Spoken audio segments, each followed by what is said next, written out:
Welcome to the Good Pod, where today we're talking The Good Wife, Season 5, Episode 2 of Marissa's Commodity. I am one of your hosts, Jason Reed. With me is my partner in both podcasting and law, the woman that, when we started this podcast, I said, we're going to keep going to this thing as long as it's fun and profitable. At least we're still having fun. Marissa Garza. Marissa, you good? I'm good, Jason. You good? I'm good. Good. Good. Boy, mom and dad fighting again. Here we go. Yes. Don't like it. Not a round fan. Round two. You know, we last saw the Diane Will Civil War in season 2, with the introduction of God, I don't even remember his name now. Played by Michael Ealy. What was his name? Starts with a B. Yeah, I think it starts with a B. Brooks, Banks, Mm-mm. Black Man, whatever. Yes, and that's also the last time we saw Julius. Yes, yeah, that's definitely what it feels like for sure. He brought Blake with him. That's a B name, I remember. He was Blake's boss. Yes, yes. Anyway, mom and dad are fighting again, and it kind of happened all at once. I didn't even I was like, oh, like this is serious. This is real. Okay. I know we talked at the end of last episode, like, did Diane do the interview? Did she not? Well, she did. And she did. Dad's pissed. But before we dive deep into all of the Will v. Diane shenanigans, let's get some housekeeping out of the way. Just remember to review, rate, and subscribe wherever it is you are watching and or listening. It really helps us get into the eyes and ears of more people that are interested in this type of content. If you just want to talk to us about the show, or you got questions, comments, whatever, you can always hit us up at thegoodpodfeedback@gmail.com. As always, we thank you for rating, reviewing, and subscribing, and just interacting with us. We love it when we get interaction from our very, very small community. Also, if you want to help this podcast out financially, you can always do that. You can go to buymeacoffee.com/goodpod and donate any sums that you wish. So that's always an option there for you if you want to help support this small fledgling podcast. So Marissa, yeah, there we go. Let's get into this thing. Which of these things do you want to start on? Well, let's start with the previously on, because this is the second time we're getting one in a row, which I was like, is this a season 5 thing? Like, we're gonna have to see, is this a season 5 thing? Although I do like it because it does kind of set up what we talk about in the episode. Yeah, for sure. So, we got some ethics committee stuff, we've got some new firm stuff, and we have Diane with the interview. But let's start with the I was like ethics committee. I was like, yeah, bring Marilyn, bring back Marilyn. Where she talks like this all the time for no good reason. Yeah, I don't know. Like, in everything that she's in, that's how she talks. Yeah. But let's start. There is a case of the week. Okay, that one is tried and true, and we have. Boy, this is a toughie. This is a tough case of the week, right? It's creative way to talk about a topic, but it was tough.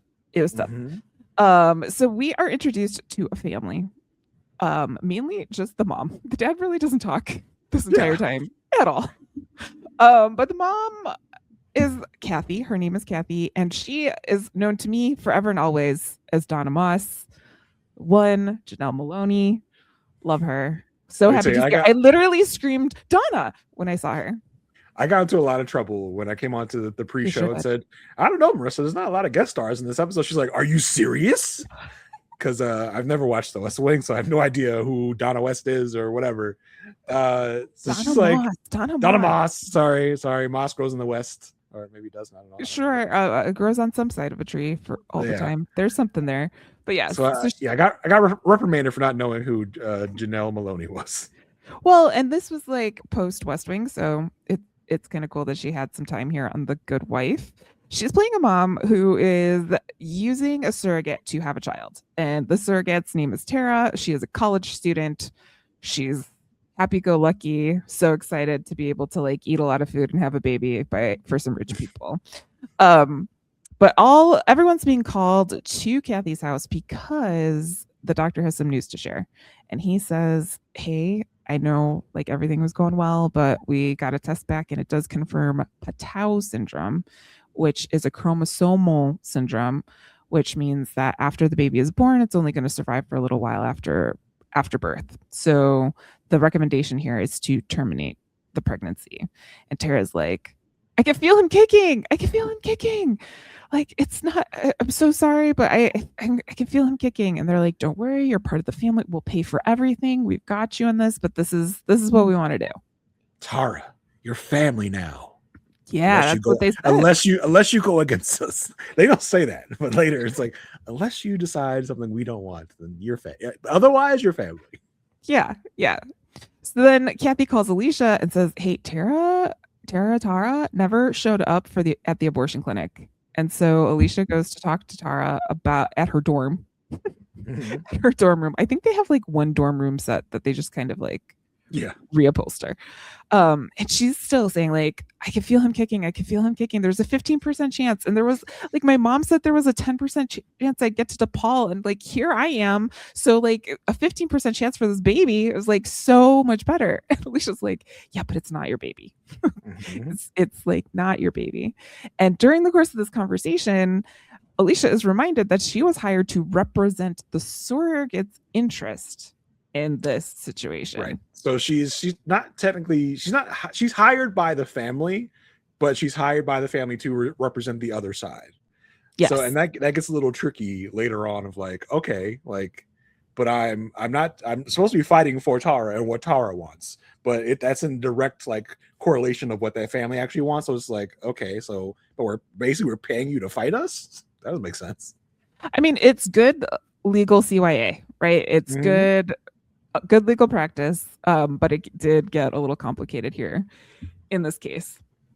So everyone meets at the law firm to kind of discuss this, and we are introduced to their counsel now, not Alicia, but the family's counsel.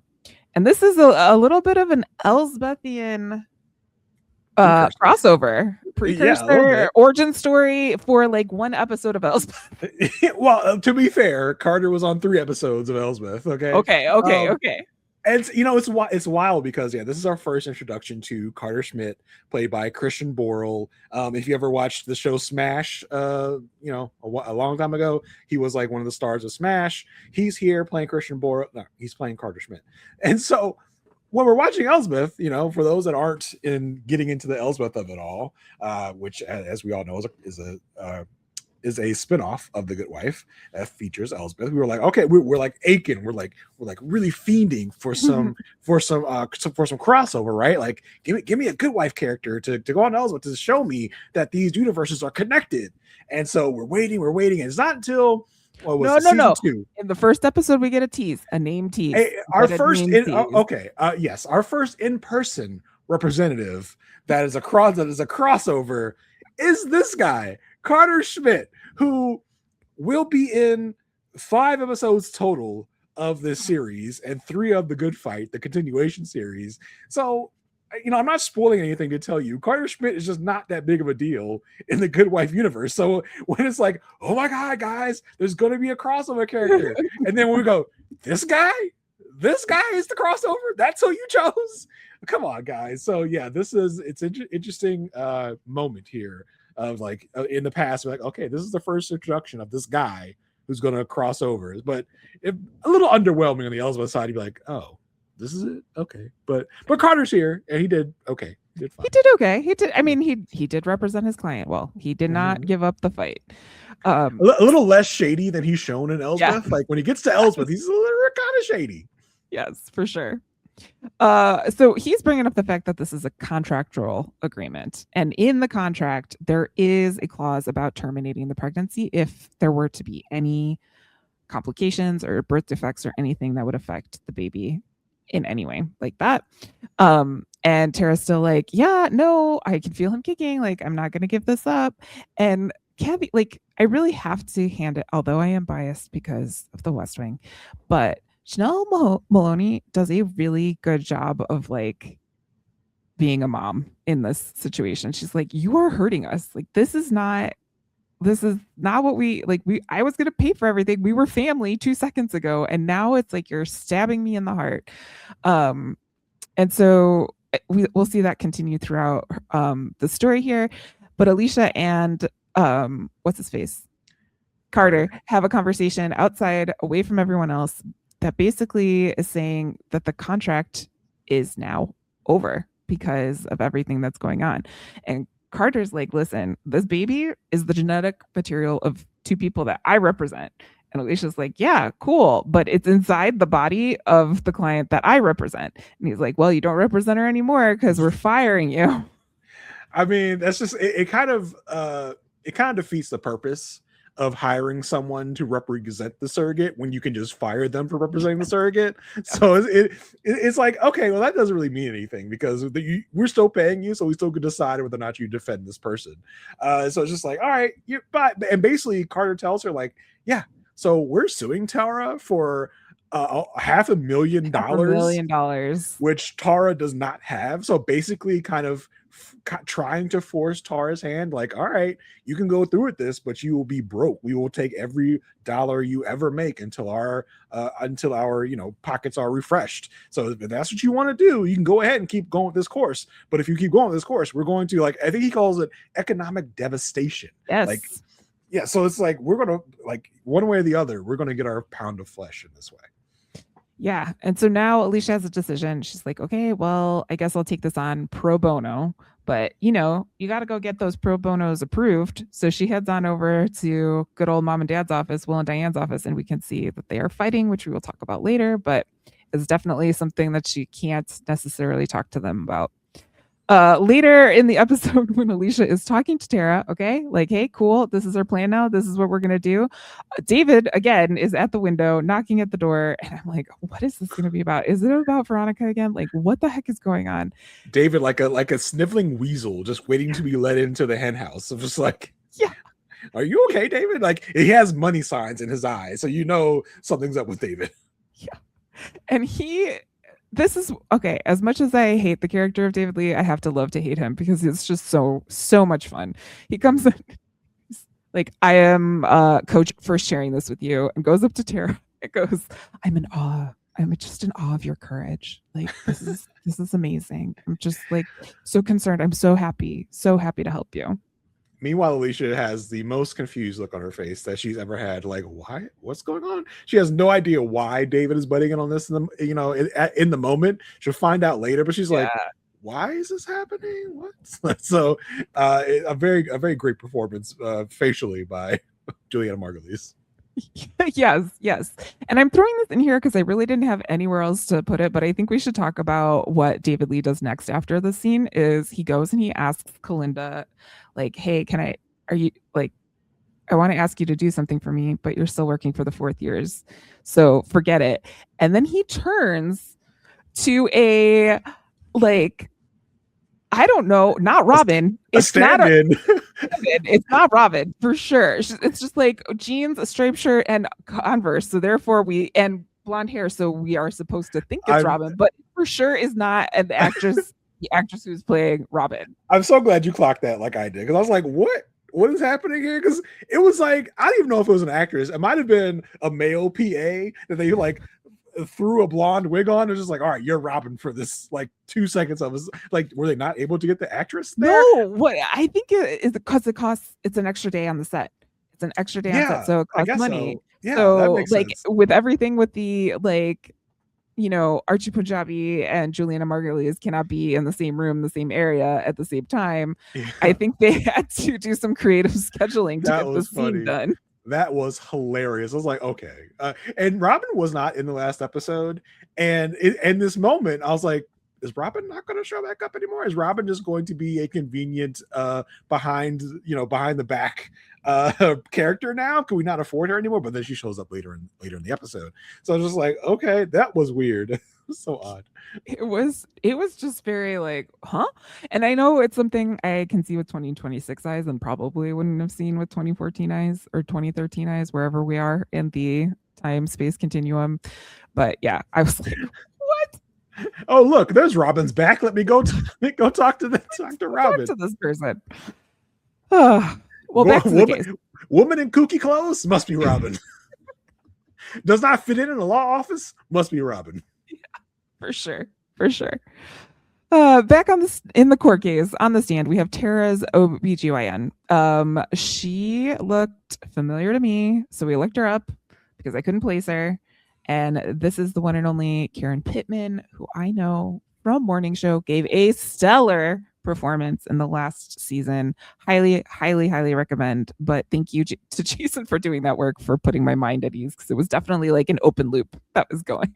Another show I didn't watch, and then Marissa's like, "No, I know that doctor from somewhere." I was like, "All right, let me find it. Let me find it." Like somewhere, she's from somewhere. She's on the stand basically saying that Tara's due in 12 weeks and the fetus is viable. So if the fetus is viable, meaning will live post birth, she cannot abort. So therefore, there's no breach of contract. That's the argument we're going with here. And very abruptly, after Alicia so very diligently and eloquently like lays out this argument, David storms through and decides to question the OBGYN more and say, are you, like, why was the amniocentesis done late? Like, he's really questioning the efficacy of the amniocentesis, thinking that it was done poorly. And this is when Alicia puts together that David Lee is not altruistic. David Lee does not care about women's reproductive rights. David Lee is after suing the hospital and getting all of the money that he can. Because if the baby is born, the suit goes to $8 million. If the baby is not born, it's only a $2 million suit. Yeah, so I don't think Alicia had any allusions to what David's motives, but she was just trying to figure out what exactly the motive was. Like, because I don't think she fooled herself in any moment thinking, "Oh, David's doing this for the right reasons, for the good cause." She's like, "Oh, I get it. You want to sue the hospital?" He's like, "Yep," and she's like, "But you don't care what Tara wants." She's like, "Not really. Like, I do care that she wants it born because that's what I want, because that's how I can get more money from the hospital." And it's like, okay, yeah, David Lee is still David Lee, confirmed. David Lee never changes, which is a nice constant. Then they put Dr. Tuft on the stand. Dr. Tuft was the doctor who broke the news about the Patau syndrome. No, that's a survivor. Patau syndrome. He's on the stand and he is saying that a fetus is only viable after the third trimester. And in this case of Tara, the third trimester is in 48 hours. So that it's not a viable fetus at this moment. Alicia argues, well, isn't viability based on the survivability? Oh, well, hold on. Viability is based on survivability outside of the womb. That is why, I don't know if you remember this thing, Jason, but there was one time there was a court case and it was decided that women had control over their bodies, and it was called Roe versus Wade. This one time we had that protection this one time, and they said that the third trimester was the viability line in Roe versus Wade. It was like a fairy tale. We had it for less than 100 years. Doesn't sound familiar. I feel like some decisions made have totally wiped that from my mind. So, not a thing in my life, right? In my lifetime, I don't know. Once upon a time, ago, yeah, women had rights. Yeah. In a less terrifying but still terrifying world, we had that at least. Yes, we had that.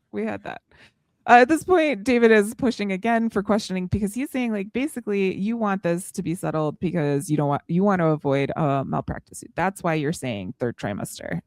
That's the only reason why the baby is not viable.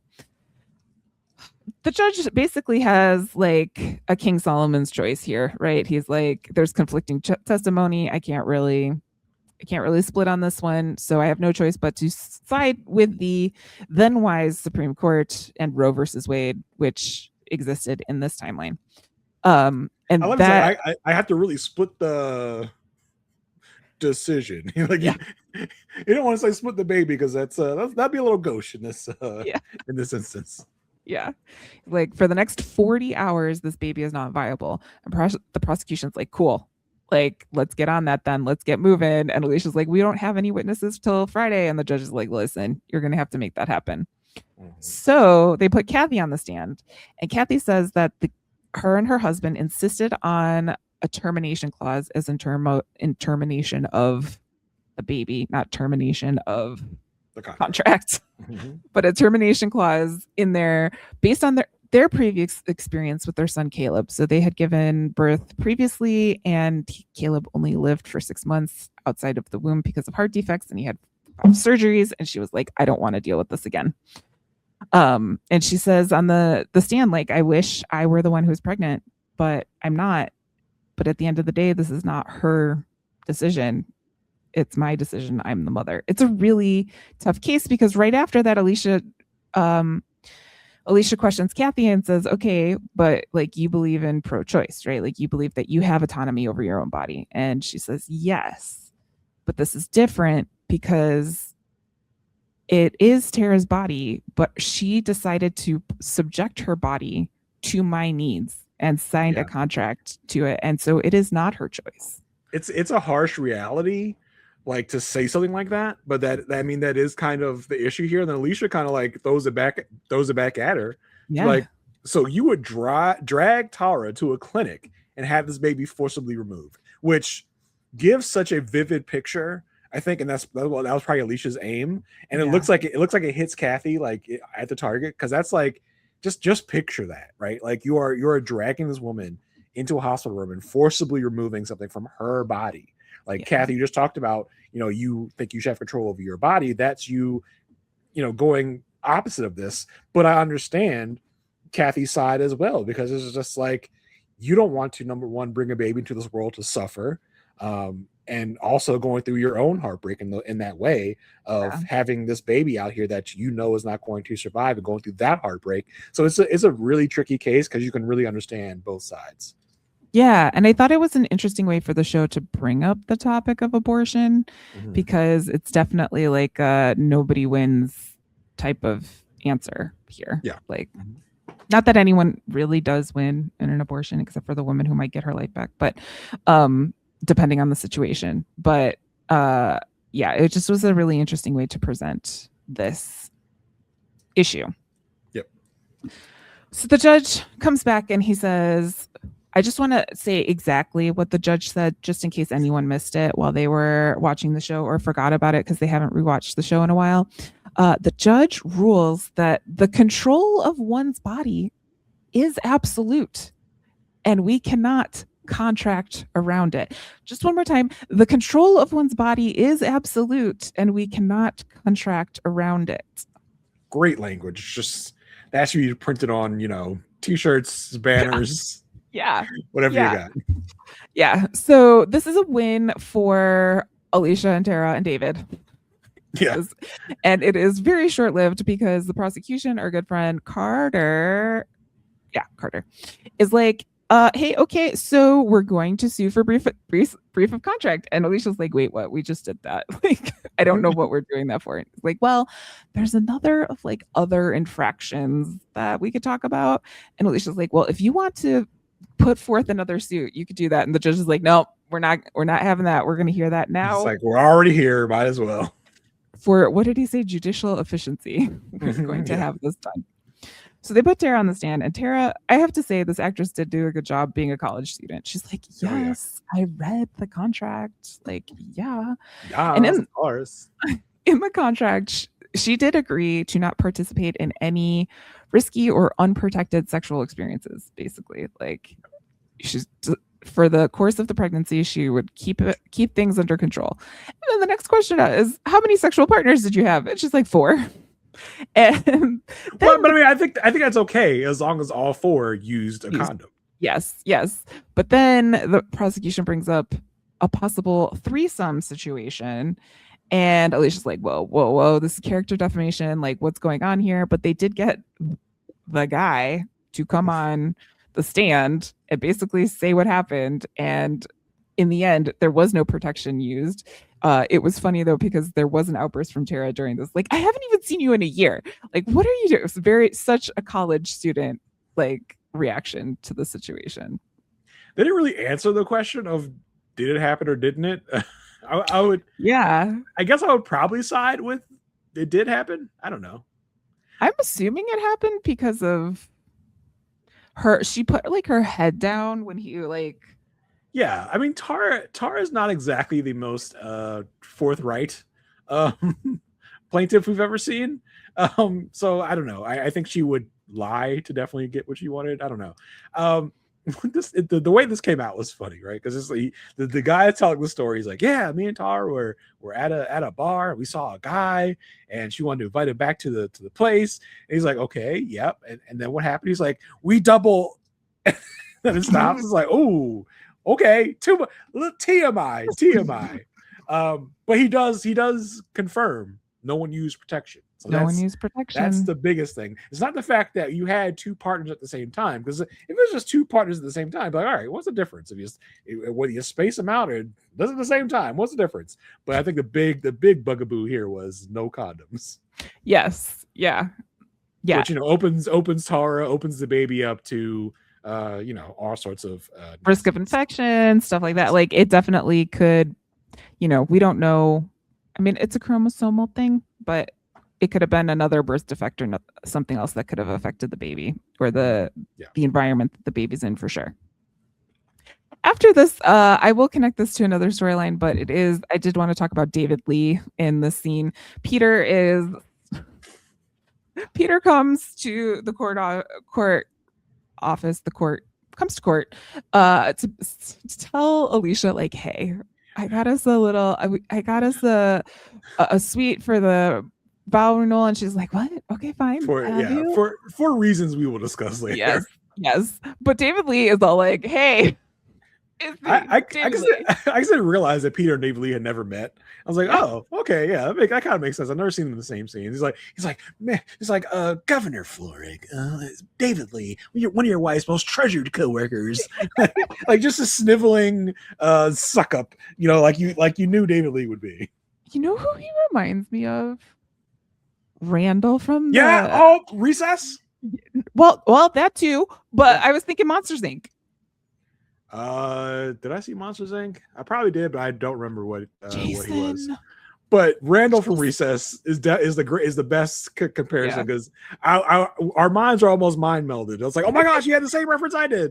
But no, I say Randall from Recess, who's like this sniveling suck up all the time. He was. I watched Recess. I watched Recess with my sister. It was a good show, but you should also watch Monsters Inc. if you haven't. Or it's a good recovery. You're like, while you're recovering. Yeah, I think I probably did. But I just forgot that movie. Randall was anyway. You'll figure it out. Okay, so then they call everyone back to the courtroom, and David Lee is sitting down, and Alicia is walking through this whole. Oh no, they call everyone back to the courtroom, and basically the other side is saying, hey, Tara went up to Kathy and said, hey, I'll abort this baby for money, basically, like, I'll have an abortion if you pay me. And Alicia's like, wait, well, you said it's her right to do what she wants with her body. There's nothing wrong with trying to monetize that right. I have no knowledge of this offer, if it happened or not, but this is the situation. And the judge is like, nah, we're going to have to hear from Tara on this, and I will determine if she has committed any crimes or anything like that, because this is a bit out of control. I mean, like, everyone just seemed like really offended, like whether it's legal or not, like, it's not cool to like to assert this like forthright stand of like, no, this baby should live if it's viable, and then like, but I will kill it if you give me $100,000. This is like, that's a weird flip from Tara. Yeah. Tara is a very odd character in this story. Yeah. So they put her back on the stand, and she's like, I didn't make the offer. And while that is going on the stand, there is an interesting scene where we see actual Robin talking to David Lee, and Robin's like, hey, come here. I was doing some investigation on Dr. Tufts, and I thought he had a DUI, but he didn't. But also, I found out some more information. And while she's doing this, she's like leaning closer to David Lee. And David Lee is like, he's like backing up like she got cooties. Like, okay, personal space. It was funny. But what she found out is that the embryo was cultured 48 hours before implementation, which I assume means that the embryo was created like in the little petri dish 48 hours before implementation, which means there is a miscalculation of fetal age, and they are currently in the third trimester. Yep. So There's no breach of contract. There's no like she cannot have an abortion at this point because of what? Roe versus Wade. Oh, it whispers in the wind. It whispers from the past to tell us of the protections. Roe versus Wade. Roe and Wade, we hardly knew ye. Yeah. Yeah. And Kathy's pissed. She's like, Tara, you're being selfish. Like, this is not, I can't believe you're doing this. And Tara's like, yeah, but I feel him kicking. And you told me to do whatever I could to protect this baby. And am I not doing that by having this kid? Which I guess 2 seconds ago you didn't want to have. I don't know. Yeah, I don't know. And you know, Kathy makes a point. Like, it would be one thing if you were choosing to adopt this baby and keep it as your own, but you are choosing to, you're just walking away. You're giving birth to it and not dealing with the fallout of it. And the people that deal with the fallout are us, like the you know, the biological parents. So you're kind of leaving us to deal with this heartbreak when it happens. So yeah, like I said, I kind of get both sides. Now Tara does flip flop a few times, so, but I understand her reasoning of like, no, this is a life. I feel this life kicking inside me. How can I do this? Whatever, because there's a chance that this baby could still be living. So I get that part. I get both sides here. But yeah, Kathy's like, yeah, but like you're gonna birth this baby, hand it over to us to deal with the aftermath and the heartbreak of this baby possibly dying. It was and also the responsibility of even if the child did survive, like there's some developmental deficiencies that they have to deal with. So there's a lot in that case, but that was the main case. But we also had a lot going on other places. I wonder if we'll ever find out what happened with the baby. Probably not, but no, really curious. But we have stuff moving with the governorship. So they're taking like the family photos. Everyone's super happy, hunky-dory. And this is in front of a press gaggle. So it's right now just Peter and Alicia having their pictures taken. And while they're doing that, he's being asked like questions about being the most ethical governor ever. And he's like, I've already been to jail, so I've already been inoculated. So funny. But they are being asked about living in separate apartments. And Alicia's like, yeah, well, I can explain that. You know, like he works in Springfield and Chicago. I'm in Chicago. So we have places in both places. They're like, yeah, but when you're together, like you're staying together, right? She's like, yes, we are. But then it comes out that Marilyn was promoted. Marilyn, the ethics committee chairperson, was promoted, and there's some tough-ish questions from the press there. This is funny because it's like, hey Peter, why did you fire Marilyn? Is because she's too ethical? It's like, no, it's because she's too hot. Like, yeah, pretty much. You can't really fight back with that material because it's like, oh, that's also bad. So can't really. It's 12 on one hand and a dozen in the other. It's like I can't really. There's no way I can really get out of this. Yes. And when Alicia goes to gather the children to join them, she's like, who is this? Oh, it's Grace. Oh, who is this Grace? I hate this Grace has grown up storyline. I really, really don't like it. It is fetishizing a 16-year-old or 15-year-old. I forgot how old she is. And I understand the storyline aspect of it, of like, yeah, we're talking about how bad it is that people are lusting after Grace. But like, I just rather not talk about it at all. Yeah, 100%. Especially what happens later in the episode. But before we get to that, let's wrap up the Peter and Marilyn stuff. So Peter says, "Hey Eli, we got to get Marilyn back. Like, I made a mistake. It's fine. We'll get her back. No big deal." So they decide to have a sit-down meeting with Marilyn, and Marilyn's like, okay, but like, where are you going to like govern from? So the state capital of Illinois, for those of you who are not acquainted, is Springfield, Illinois. I don't know if that is, I don't think it has been confirmed that is not the Simpsons Springfield, but for a while there, we thought it was. But Chicago is the main metropolitan area, a lot of commerce, a lot of industry, a lot of international connections, places in Chicago. So many times governors will govern from Chicago, go to Springfield when they need to. So this Maryland's like, well, where are you going to govern from? And Eli's like, oh, okay, here's the plan. The ethics committee, we want to make it like, we're going to bring it back. We're going to make it better. And to do that, we need the ethics committee to be in Springfield. She's like, far, far away from Peter. Yeah, it's like, okay, but like, where are you going to govern from? It's like, I'm going to govern from Chicago. Oh, this is going to work for me. No, thank you. If I do come back, I want unfettered access. And Peter's like, okay, but like, what if we did move the governing to Chicago? Like, would you do that? She's like, unfettered access. Like, okay, well, give us a day. Give us a day to think about it. Give it to Marilyn. She has seen right through this from day one of like, you want to get rid of me because I'm good looking. I'm not going to take that. I want to come back with even harder and be like, no, I want to be around you all the time. I want to be like, the head of the Ethics Commission, and I know I got you over a barrel because I know that you are in the situation where people think you fired me because I'm too ethical, but we all know it's because I'm too hot. Yes, yeah. And you can't control your urges, Peter. He can't, though. He can't. So Marilyn brings up the fact that the person that Peter is putting up for the Water Board Commission owns the building that Alicia's new firm just bought from. Remember how we were like $25 per square foot? That's so cheap compared to the $40 that they were going to get from the other building. So she's raising this as a concern of like, this doesn't make sense as to why it would be like discounted rent or anything like that. I think you should reconsider the candidacy for this water board guy. And Eli is like, okay, we'll take it under consideration. And she's like, I was promised unfettered access. And he's like, listen, this is it. Unfettered access to me. That's what you're getting. You're not getting unfettered access to him. Same. She's like, I was promised access to Peter at all times. He was like, you mean Mr. Floric?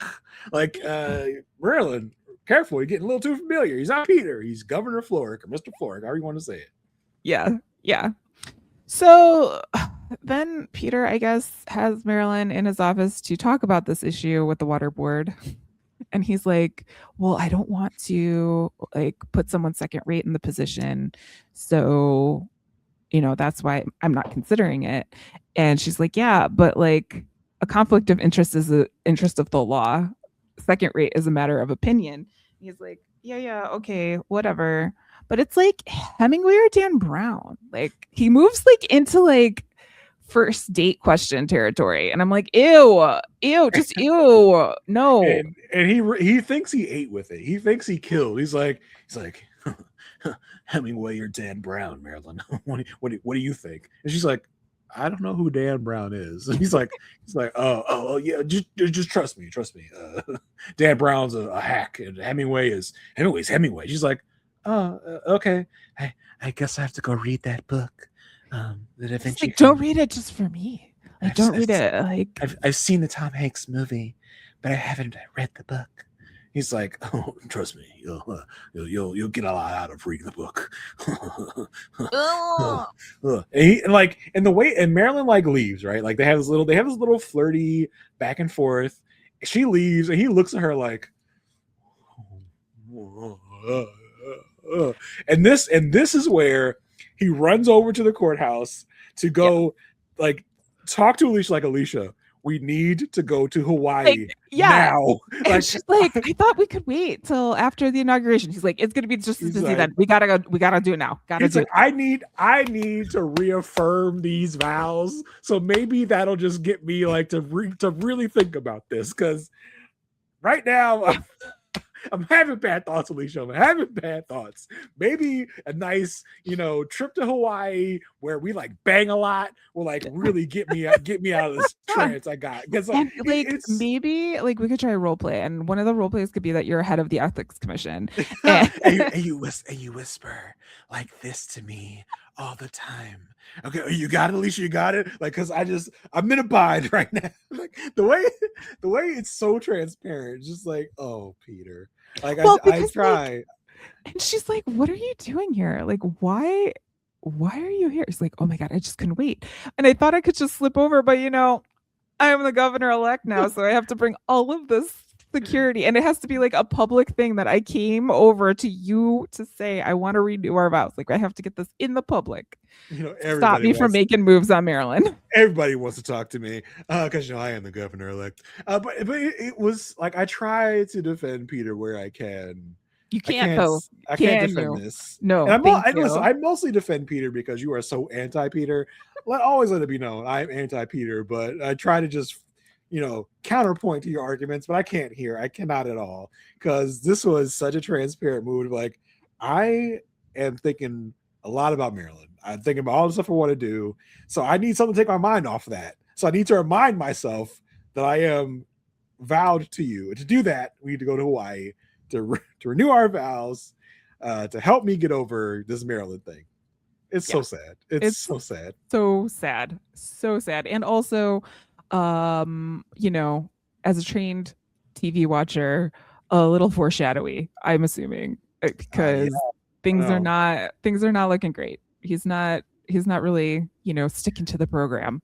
He's like that cartoon wolf that, when he sees the hot it's a chicken maybe, and like his tongue rolls out of his mouth and his eyes go boing, boing, boing. Like every time he sees Madison. Yeah, a little bit. It's gross. As I said, Maryland's her name, not Madison. Maryland. Every time you see Maryland's like boing, boing, like slobbering at the mouth. It's like, all right, Peter, keep it in your pants, keep your tongue in your mouth. Come on. Well, moving from one gross storyline to another, Grace is getting calls. Jimmy Lawrence is calling the house. We don't know who Jimmy Lawrence is, but we didn't know who Jimmy Lawrence was before. But this gets Alicia to talk to Zach and say, like, what the frick is going on? Like, what is going on with your sister? Something's going on. And Zach is like, so like, he cannot even say like, there's a list. Like every time he's asked about this list, he has to walk up to a computer and pull up the list. Like he can't even say anything. So dramatic. But Jason, I noticed that when he did go to his computer, the Ba video was there again. So it's like a little continuation from last week. And so Alicia kind of like takes this in. Later on in the episode, she is like waiting for something at court and she decides to like look at the list again and she's like concerned about it. But then Cam comes to the door and Cam is like an older man with a motorcycle helmet and a motorcycle jacket. And Alicia probably in his early 20s. Yeah. And Cam is like, Alicia's like, who are you? Like, I'm Cam. You're who? I'm Cam. Okay. Well, what, is Grace here? No. And then Alicia goes, you want to come in and have a beer? And he's like, yeah, I would love this. She's like, are you out of your mind? Like, this is insane. And I love it. She's like, do not come calling. Do not hear I'll come knocking on my door again, Cam. All right. Express elevators are that way, buddy. Turn around, leave, get out of here. Got it? Cam's like, oh, okay, sure. Slams door in his face, like, you go, Alicia, you go. And later, Grace is like, did you tell Cam to get lost? It's like, oh, you mean Cam, the motorcycle man? And she's like, no, Mom, he's my pastor. He was coming up to pick up some meeting plans. That's on Cam, though. That's on Cam.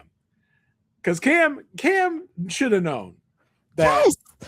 First of all, speak up. Say you're a pastor. Yes. Grace is part of your flock. Yes. And you're here to pick up meeting plans. Because this Cam was not the way to do this. Okay. You and your like look at the Cam should know enough to look at the look at the optics. Look at the optics, right? You are this hippie looking motorcycle guy. You got no pastory clothes on. I don't know. Do I expect you to come up there with a collar on? I don't know. But like, explain yourself, okay? And you wouldn't get his door slammed to your face. I'd say the same thing to Grace. Like, all right, well, he should have said that at the beginning because for right now, it looks like he's a 20-something that's looking to pick up my 16-year-old daughter. Okay, yeah. So I can't be blamed for that. I can't be blamed for it. I just can't. Yeah, it's pretty gross. And Alicia does tell Grace just because they're pastors doesn't mean anything. Great. That's good right. Good thing to remember. Yeah. And she's like, well, but I'm not after all that. The boys are. And she's like, yeah, I know. And at the end of this, she's like, Mom, I just want to be pretty. Just let me be pretty. She's like, oh, but you are pretty. It's like, no, I want to be pretty. It's whatever, Grace. Yeah, whatever, Grace, but it's a tough reality of the world, It right? is. Yeah. Because yes, like I want you to feel pretty, I want you to be pretty, but unfortunately, there are really terrible, pervy, Yep. awful, mostly men in this world that are going to see that and try and take advantage of that. And it's not, listen, it's never the woman's fault about how they dress or whatever. It never is. I want to make that clear. But I get from a parent standpoint because I've had this talk, I've had this issue myself with my teenage daughter of like, I get it. You want to feel more grown up. You want to dress up. You want to do all this. But listen, like there are awful people out there. So just be careful, be cognizant, be aware that there are these people that are looking to take advantage of you. It's a tough conversation. It's a tough issue. It is. I just say whatever to the, oh, I guess you're into this now. Like, oh, this is coming. This is here for her. It's totally relatable. I've been in that situation. Yeah. Personally, not fun. So that's what's happening with Grace. And it kind of comes up again in the last storyline to kind of run through, which is the whole Diane and new firm situation. So this entire episode opens right after the interview that Diane gave, and she knows she said something. And she's also Diane Lockhart. So what does she do? She marches right over to Will's office and tells Will what happens. She's like, I gave an interview to the Law Review or whatever the name of the publication is. And she's like, yeah. And we talked about you. And Will's like, oh, really? Okay. What'd you say? She's like, she asked about the, no, I talked about the suspension. I talked about the money. And Will's like, you talked about the money? You talked about the money. The money. The like, money. The money. Like the money I stole from in Baltimore and the money. It's like, okay. And he gets up and he leaves. And right after that, Diane finally gets the message from Eli that was left in the last episode that Eli found another way and she didn't have to do the interview. Yeah. I mean, Diane, this would have been the conversation to have before the interview. Yes. We're like, Will, let's come up with a strategy of what I can talk about. I'm gonna have to dig a shovelful of dirt on your grave, but I don't want to dig a whole grave. Like you got to give me something. Or like, what's the best way we can position this? Because this is my situation. Yeah. Like, what's gonna work for you? What's gonna work for me? That would have been the best way to do this. But Diane did what Diane did, and the from 0 to 100 that Will went in this conversation was crazy. Because it's like, at first he's like, oh hey, yeah, I'm bare up to my nose in client maintenance. And Diane tells me, he's like, you talked about the money. You talked about the money. It's like, oh, I guess I didn't realize like how touchy that subject was for Will. Yeah, but I mean, don't do the crime if you don't want people to talk about it. But I think, like, to your point, it would have been more believable if you said you talked about the money without talking to me first. Like, that would have been more believable than just like you talked about the money. But I guess Will is afraid of what exactly happens, right? Because in the next scene, Will's like going on a run, and Mandy Post calls him like, "Hey, I got a question about this article about this interview that I gave." He's like, "All right, sure, go ahead." And she's like, you steal it from anybody else after you stole that 45,000? It's like, oh, you mother. And I guess this is really what gets Will's goat here of like, okay, this is what this is right now. Now I'm out for blood. And he does what he does. Did you notice that big, beautiful skyline on that run? Did you notice how beautiful it was? Okay, just checking. Yeah. I love when they make it apparent that they had to fly someone to Chicago to film something. For 1 second. For one scene. So like, just to establish, like, I know sometimes we use New York, but just FYI, we flew him here to do a 2-second run, turn around and run back. Do you have a shooting schedule of like, okay, these are moments in the season we want to use Chicago, and we'll fly by Chicago for a week and get all these shots in, and then fly back to New York where we tape the show. That's pretty much how it goes. Yeah, for sure. But yeah, I was like, way to go, Will. Yeah, so he gets this call from Mandy Post, and then he runs back to the office, and he's like, "Hey, Kalinda, I need you." And she's like, "What?" Like she's definitely like being used by everyone in the situation, and Will wants Kalinda to look into Diane's cases and see if there are any lapses. And he starts off by saying, like, Kalinda, I can't tell you, but then does end up telling Kalinda that Diane did something to injure the firm, basically. And he just wants to be prepared. And Kalinda's like, well, one way to make this like even worse is to look into her lapses. Like, yeah, like you are like Will sees this as Diane firing the first shot. Yeah. I don't think Diane sees it that way. No. Kalinda's like, by doing this, you are firing the first shot in a Diane Will civil war. And Will's like, nah, she already did it, bro. She already did it. And let's be real here. This is Will being a petty Betty. Like, oh, so much. This doesn't really quote unquote hurt the firm too badly. I don't think. Like, this is all about Will's ego and Will's pride, and a deep dark secret has been revealed about him. So now he's acting out in this way. It's really wild that he's choosing this like burn it all down path.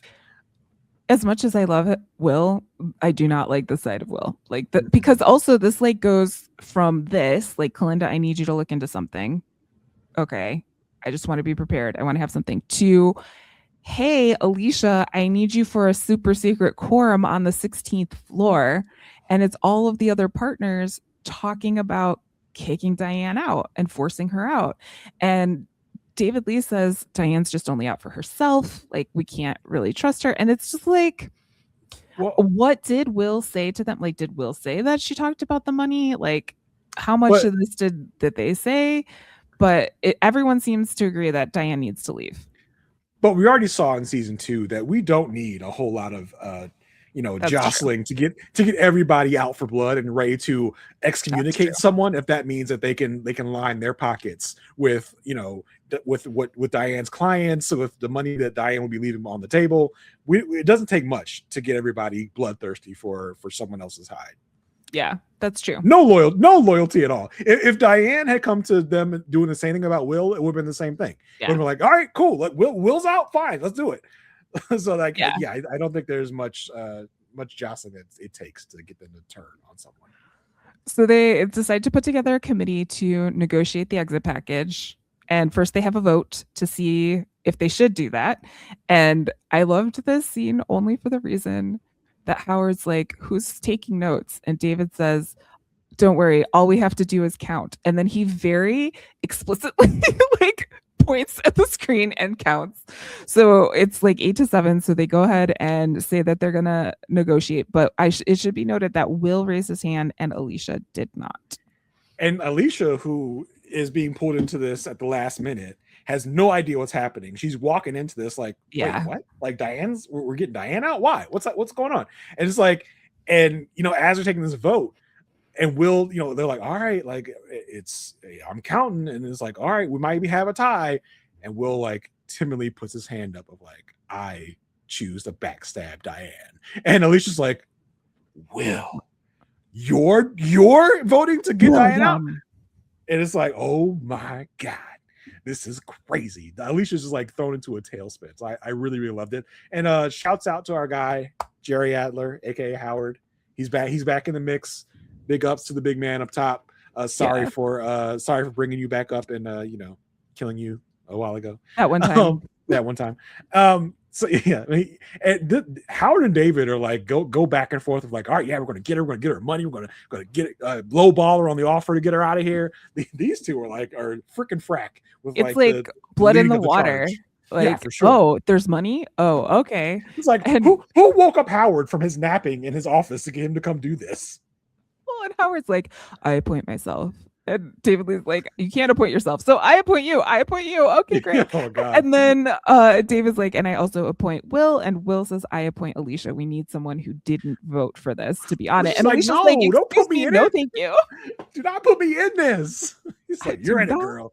You're in it. So then the new law firm peeps are meeting at Alicia's house. First of all, like, why does it always have to be Alicia's house? Like, it's very weird. Right. But She probably has the biggest house, to be fair. she probably does. She probably does. But they're voting on fonts, which I really appreciate as a nerd. So they were voting on which font which pen nubs. Which pen nub should we go for? Expensive or cheap?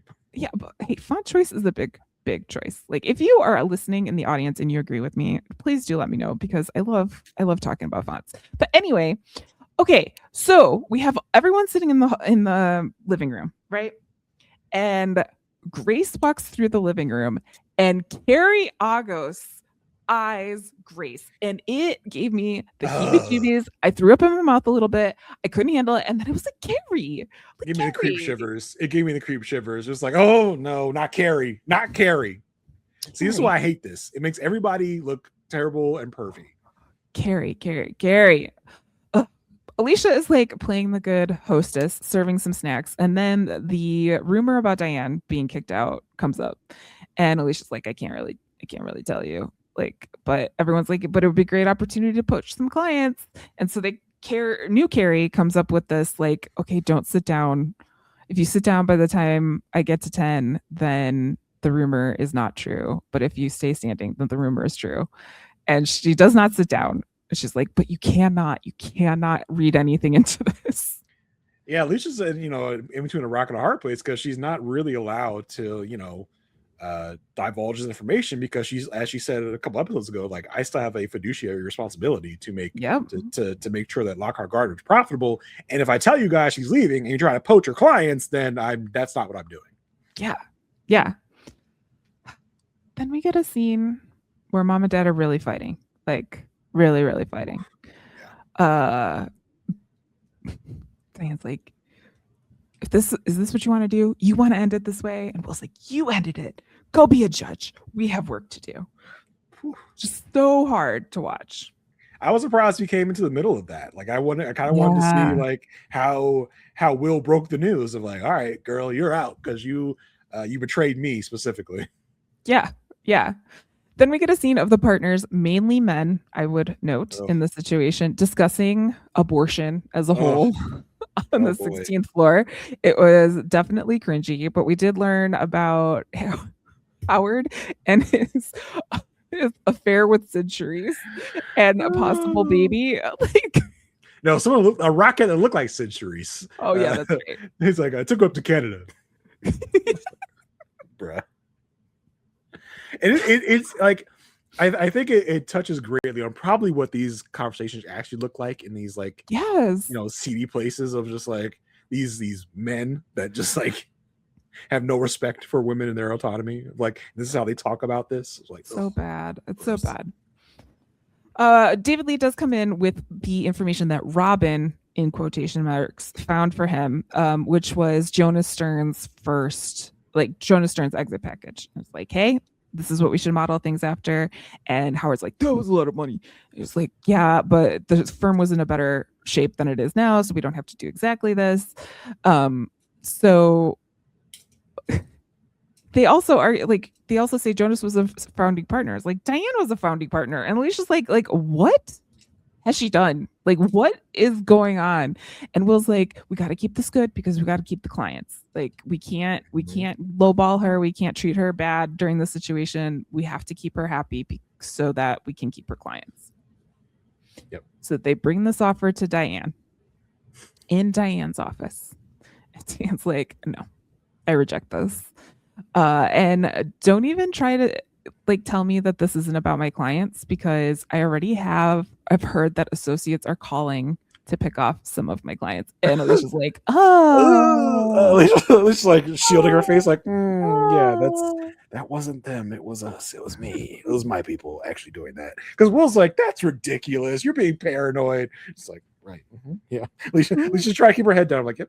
Keep thinking all this is all that. Yeah. Don't pay no attention to me over here. And the partners argue to Diane, like, this is comparable to what we gave Jonas Stern. And she says very emphatically, I am not Jonas Stern. So you're going to have to fix that and get out of my office. And David Lee has the audacity to say to Diane Lockhart, this is not your office. She says, it is until you take me away with security. It is. Now like, this is one of the moments where I wish we could add like a bitch to the end of it. It is so you have the security guards escort me out, bitch. Yeah. She's rightfully so pissed. And then Will, like on the way out of this meeting, Will pulls Alicia aside and says, hey. Okay, so like I know this could be crazy, but like I think I could swing the votes and then you'd have like a little like honeymoon period after the governorship. But like, why don't you consider being managing partner when Diane leaves?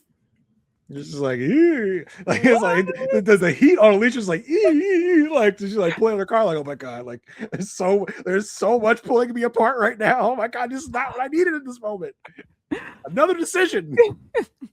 And then to make it even worse, the next conversation she has is with Cary, who found out about this offer. Is like, hey, are you talking? Are you taking this? Is this something that you're gonna do? And he says to her, which is funny, you'll always be under him. And she's like, yeah, that's I right. wish. I wish, Cary. I wish. That's the primarily reason I'm leaving, because if I stay here, I know I will be under Will. Yeah. Like now is your time to like get away. And he says that like he will want someone he can influence, which is true. Because he didn't like that he couldn't do that with Diane, even though he was partners with her. And and he knows who else he's dealing with in David Lee. Yes. And Howard Lyman. These two will snake him at any moment that they can. So he needs someone he can trust, but also, as Cary says, probably manipulate as well. Yes. Kalinda's in a conference room all by herself, as she is tend to do these days, and she's like reviewing some information. Robin walks in. She's like, why doesn't David Lee like me? It's like, I don't know, it's David Lee. Like he knows that you're leaving with everyone, like you're leaving with the fourth years. And Robin's like, I don't know what the big deal is. Like Alicia's leaving too. And Kalinda's like, wait, what? The who? What? The what? What? You say what now? You say who? Yeah. And like, oh, I thought you knew. And she's like, yeah, no, she didn't say anything. Do you think it's because you can't be in the same room together? It's kind of, yeah.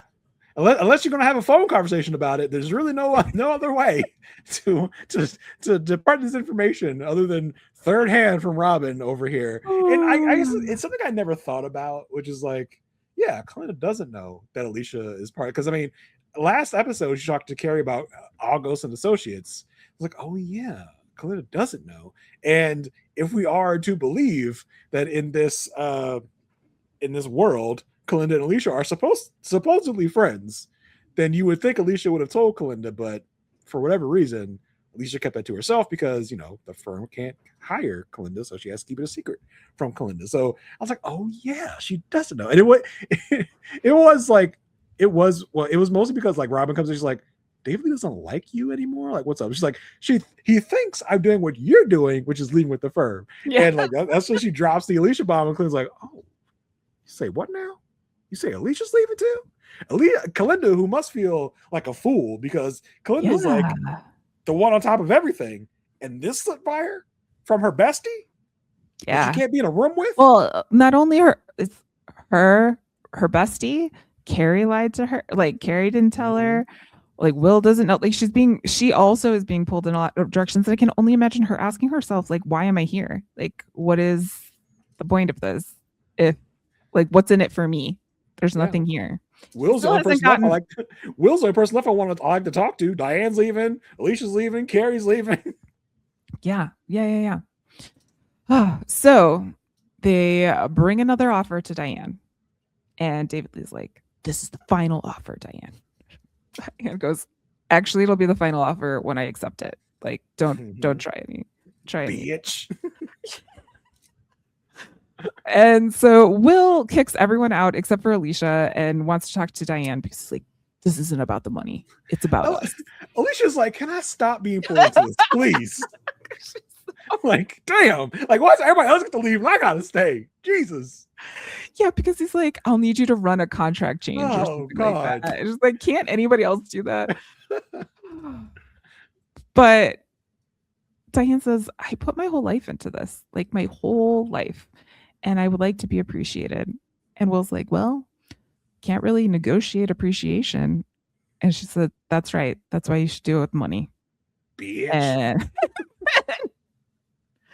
I was like, okay, well, how much more? And she says 20% increase and I'll leave. And Will says, I can't do that. I can't do that. And Diane says, well, I'll be at home. Like, this is in your hands basically now. And Will says, don't worry, she'll come around. She can't be sworn in with a partnership dispute over her head. And after leaving this meeting, Alicia runs over to Cary's office and is like, this week. We need to leave this week. And Cary goes, are you sure? And she says, yeah. And I think this is more about the, movement of emotion with the wind about Will, right? Because I'm sure Alicia had the thought of like, me and Will, partners together.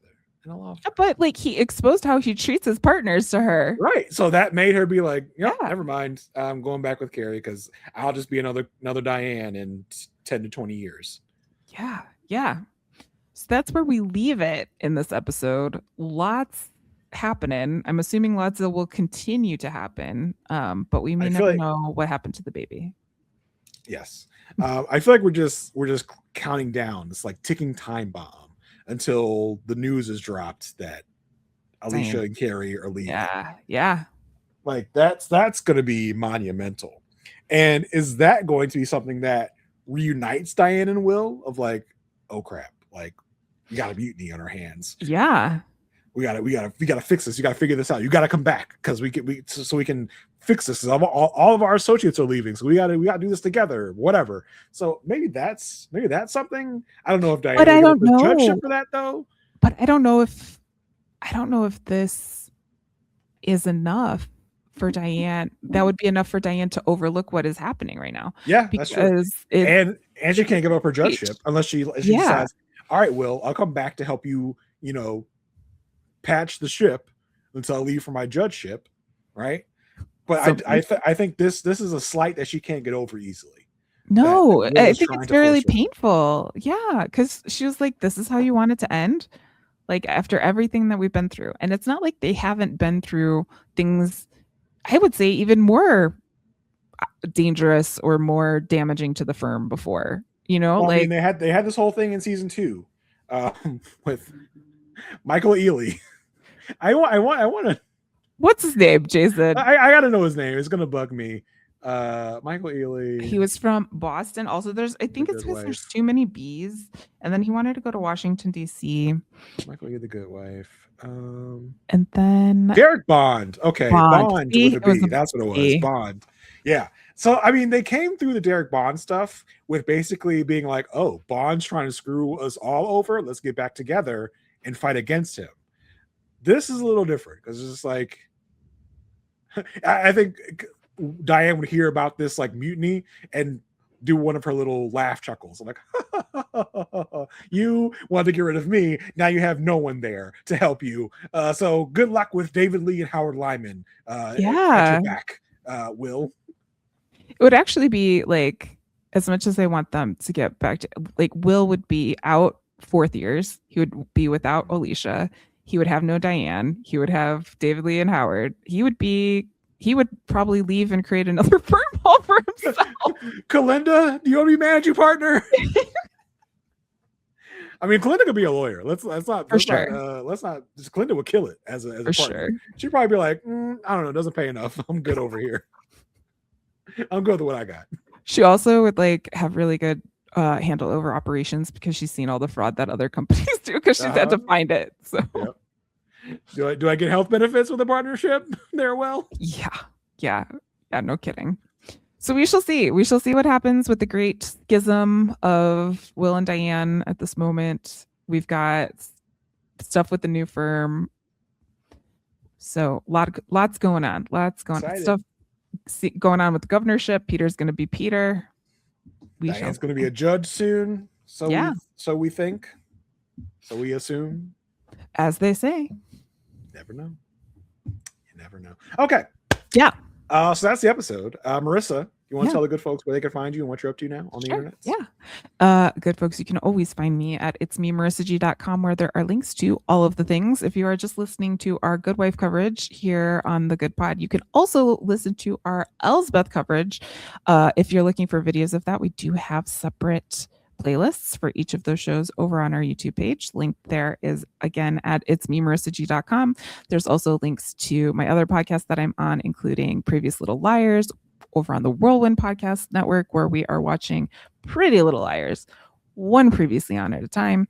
And then also with my sister, we are going through Star Trek The Next Generation for the very first time over on our podcast, The USS Sisterhood. That's what's going on with me. Jason, I know there's lots going on with you, so why don't you tell the peeps where they can find you? Boy, oh boy, I'm doing what I do best, yakking into a mic while I am recovering from being gutted, basically. So there's a good many ways you can hear what I'm talking about. Of course, here on The Good Wife, here on the Good Pod with Good Wife and Elsbeth, of course. You can also find me on the Rob Has Podcast Network on the Love at First Sight feed. Just type in Love at First Sight. You'll find it, where me and Asia Welch and Mary Krakowski are wrapping up our Love is Blind coverage. You will, at the time this comes out, we just released our reunion coverage. So that is wrapping up season 10 of Love is Blind. It was quite an interesting season. So there's that. But we won't be too far behind with some new coverage of a show called Age of Attraction, which is going to be kind of following up from Love is Blind in that same kind of spot. It's a show about where people come together, they find a mate, but they don't know the age of their mate. Their mate could be a lot older than them. Their mate could be a lot younger than them. You never know. That's the big crux of the show. You don't know how old your partner is. What will you do when you find out? So that's some new coverage we have kind of over there on the Love at First Sight feed. You can also find me and Asia Welch talking about the show Married at First Sight over on our podcast, The Perfect Match. We are on Patreon exclusively right now, talking about an old season 10, one of the best seasons of the show. So come on over, check that out. We also have other previous seasons we've done rewatches for, rankings, all sorts of fun stuff that's waiting for you over there on Patreon. That's it for me. That's it for Marissa. Until next time, stay good.